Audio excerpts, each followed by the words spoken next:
আসসালামু আলাইকুম ওয়া রাহমাতুল্লাহি ওয়া বারাকাতুহু। আলহামদুলিল্লাহি রাব্বিল আলামিন ওয়াসসালাতু ওয়াসসালামু আলা সাইয়্যিদিল আনবিয়া ওয়াল মুরসালিন ওয়া আলা আলিহি ওয়া সাহবিহি আজমাইন, আম্মা বা'দ। আমাদের প্রিয় নবীজির সত্যবাদিতা ও আমানতদারিতা বিষয়ে একটু পড়ছি। সমগ্র মানবজাতির মধ্যে আমাদের নবীজি হলেন শ্রেষ্ঠ সত্যবাদী, আমানতদার ও বিশ্বস্ত। মিথ্যা বলা, আমানতের খেয়ানত করা, এই কলঙ্ক জীবনে কখনো তাঁকে স্পর্শ করেনি। যখনই বলেছেন সত্য বলেছেন এবং চিরকাল আমানত রক্ষা করেছেন। এমনকি নবুয়ত লাভের পর মক্কায় যারা তাঁর দুশমন হলো তারাও স্বীকার করত এমন সত্যবাদী ও আমানতদার কোনো মানুষ হতে পারে না। হুদায়বিয়ার সন্ধির পর নবীজি বিভিন্ন দেশে বিভিন্ন বাদশার নামে দাওয়াত পত্র পাঠালেন। তখন রোম ছিল দুনিয়ার সেরা শক্তি, সেখানেও পত্র গেল। ও আরবের উম্মি মানুষের কাছ থেকে পত্র পেয়ে রোমের সম্রাট তো অবাক। তিনি আরবের নবীর খোঁজ নিয়ে কুরাইশের নেতা আবু সুফিয়ানকে তলব করলেন এবং নবীজি সম্পর্কে বিভিন্ন প্রশ্ন করলেন। একটি প্রশ্ন ছিল, বলো আবু সুফিয়ান, যিনি নবুয়ত দাবি করছেন কখনো কি তিনি মিথ্যা বলেছেন, ওয়াদা ভঙ্গ করেছেন, আমানতের খেয়ানত করেছেন?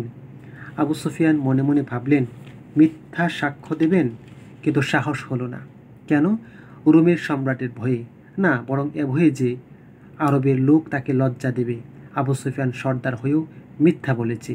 তাই তিনি মাথা নত করে বললেন, না, কখনো তিনি মিথ্যা বলেননি, ওয়াদা ভঙ্গ করেননি এবং আমানতের খেয়ানত করেননি।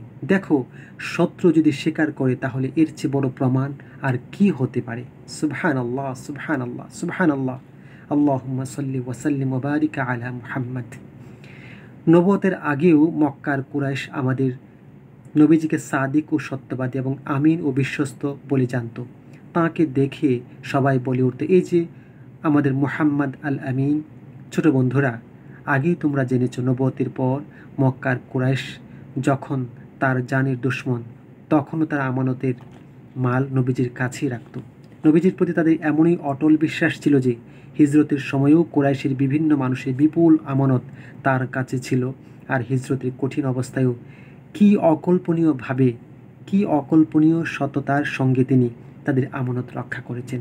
সুবহানাল্লাহ।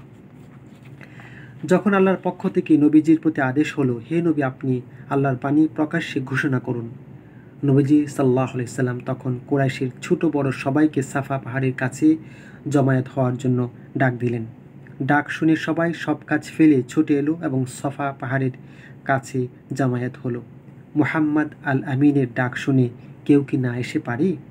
আল্লাহর নবী তখন বললেন, হে কুরাইশ, আমি যদি বলি এই পাহাড়ের পিছনে শত্রু বাহিনী তোমাদের উপর হামলা করার জন্য তৈয়ার হচ্ছে, তোমরা কি আমার কথা বিশ্বাস করবে? বলা নেই কওয়া নেই, হঠাৎ করে এত বড় বাহিনী এসে পড়বে, আওয়াজ হবে না, শোরগোল হবে না, কেউ টেরও পাবে না, তা কী করে হয়? কুরাইশ এ প্রশ্ন করতে পারত, কিন্তু তারা এক বাক্যে বলে উঠল, অবশ্যই বিশ্বাস করব, কেননা আপনাকে তো কখনো মিথ্যা বলতে শুনিনি, আপনি তো সাদিক আল আমিন। নবীজির জীবনে আবু জাহেলের চেয়ে বড় দুশমন আর কে ছিল? তার দুশমনির কথা কি বলে শেষ করা যায়? ওকাজের মেলা ছিল আরবের প্রসিদ্ধ মেলা। সেখানে আরবের বিভিন্ন গোত্রের বহু লোক একত্র হতো। ওকাজের মেলায় গিয়ে নবীজি একবার দিনের দাওয়াত দিলেন। তাতে আবু জেহেল ক্রোধে এমনই উন্মাদ হলো যে নবীজির মুখে আঘাত করে বসল। একবার তো তারই ইশারায় কাবার প্রাঙ্গণেও এমনই এক ঘটনা ঘটেছিল। সিজদা অবস্থায় নবীজির উপর উটের আবর্জনা ফেলা হয়েছিল।